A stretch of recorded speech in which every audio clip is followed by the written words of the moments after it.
नमस्कार दोस्तों, आप देख रहे हैं न्यूज इंडिया फर्स्ट और मैं हूं आपके साथ भूपेंद्र सागर। 2027 का चुनाव नज़दीक आता जा रहा है और क्षेत्र में सभी जो पार्टियां हैं उन्होंने अपने प्रत्याशियों के चयन करने के लिए भी सारी पार्टियां लग गई हैं। अब कौन दावेदार मजबूत होगा, किसको पार्टी टिकट देगी, वो तो अलग की बात है।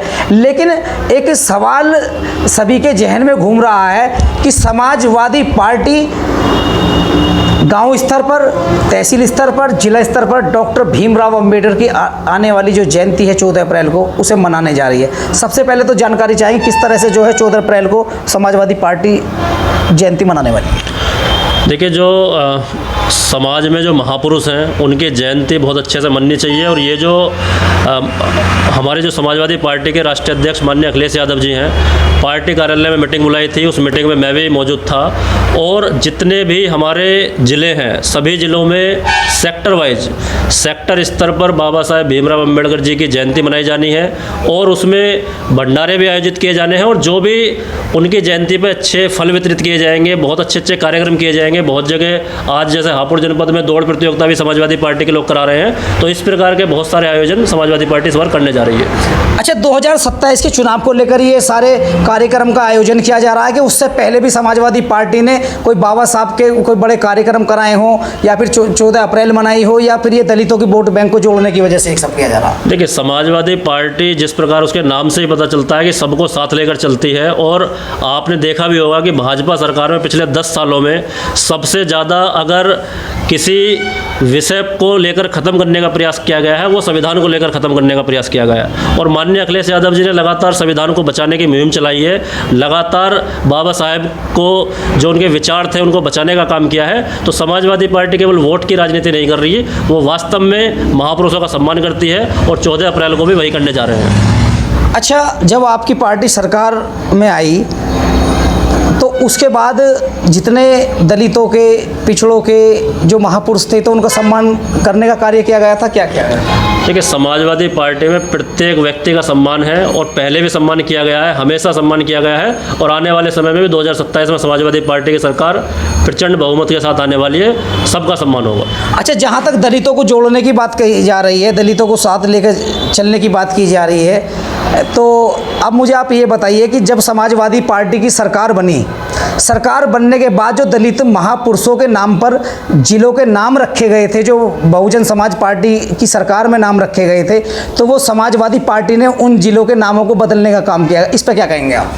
देखिए, नाम बदलने का काम तो भाजपा सरकार करती है। समाजवादी के लोग जो हैं वो कभी महापुरुषों का अपमान नहीं करते हैं। नहीं, ज्योतिबाई फूले जो जनपद था उसका नाम बदलने का काम किया गया, रामाबाई जनपद था उसका नाम बदलने का काम किया गया। इस विषय में मैं अभी उस स्तर का नेता नहीं हूँ कि मैं टिप्पणी कर पाऊँ। तो हमारे माननीय, जब आप मेरी बात सुनिए, आप पीडीए, आपका जो पिछड़ा, दलित और अल्पसंख्यक, आपका ये नारा है, आप सभी को साथ जोड़ के चलने की बात कर रहे हैं। 2017 में अखिलेश यादव जी का एक बयान भी वायरल हुआ था, मैं आपको फेसबुक पर भी दिखा दूंगा, आज भी वो बयान काफ़ी चल रहा है। उसमें जो है वो जो डॉक्टर भीमराव अंबेडकर की और जो महापुरुषों की प्रतिमाएं बनी हुई हैं उसको लेकर एक विरोध जताते हुए नजर आ रहे हैं, तो उस पर आप क्या कहेंगे?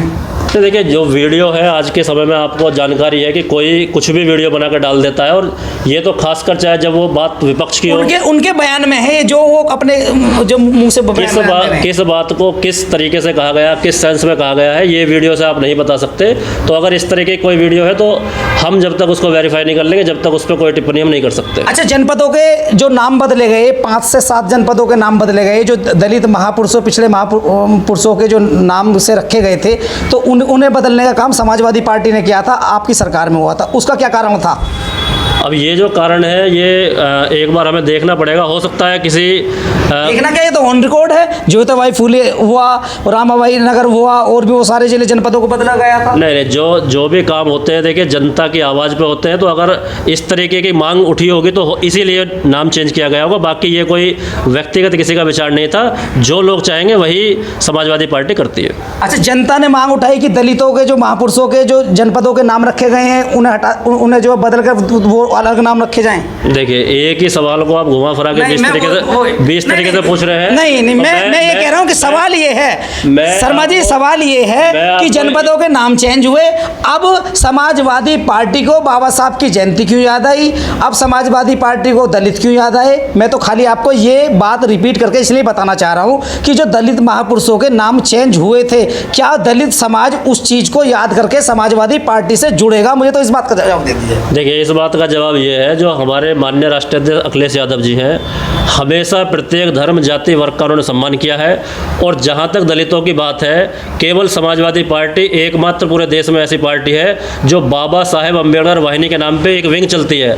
हमारी पार्टी में बाबा साहेब अम्बेडकर वाहिनी, जिसके राष्ट्रीय अध्यक्ष मिठाईलाल भारती जी हैं, लगातार 10 सालों से जो विपक्ष में रह के दलितों की आवाज़ को उठा रहे हैं। तो अगर ये कहें कि समाजवादी पार्टी दलितों के खिलाफ है, ये बिल्कुल सरासर झूठ है, क्योंकि संविधान के लिए और दलितों के लिए जो काम आज संसद में अखिलेश यादव जी कर रहे हैं, दूसरा नेता सोच भी नहीं पा रहा है, कर भी नहीं पा रहा है। तो ये हमेशा उन्होंने सम्मान किया महापुरुषों का, और इससे बड़ी बात क्या हो सकती है कि अपनी पार्टी में एक ऐसी विंग बनाई हुई है जो सिर्फ बाबा साहेब अम्बेडकर जी के नाम पर है। तो ये बहुत बड़ी उपलब्धि है। समाजवादी पार्टी ने PDA यानी दलित, पिछड़ा और जो सभी लोगों को जो है अल्पसंख्यकों को लेके जुड़ने का काम कर रहे हैं, लेकिन जो नाम जिले के बदले गए, जो महापुरुषों के नाम बदले गए, और उससे कितने दलित यहाँ पर जुड़ पाते हैं, अब देखने की बात यह है 2027 में दलित समाज, पिछड़ा समाज और अल्पसंख्यक समाज कितना समाजवादी पार्टी से जुड़ेगा, ये तो आगे वक्त ही बताएगा। गढ़मुक्तेश्वर से भूपेंद्र सागर की रिपोर्ट। अगर आप ये वीडियो YouTube पर देख रहे हैं तो हमारे चैनल को सब्सक्राइब कर बेल आइकन जरूर दबाएं। साथ ही अगर Facebook पर देख रहे हैं तो हमारे पेज को फॉलो करना ना भूलें।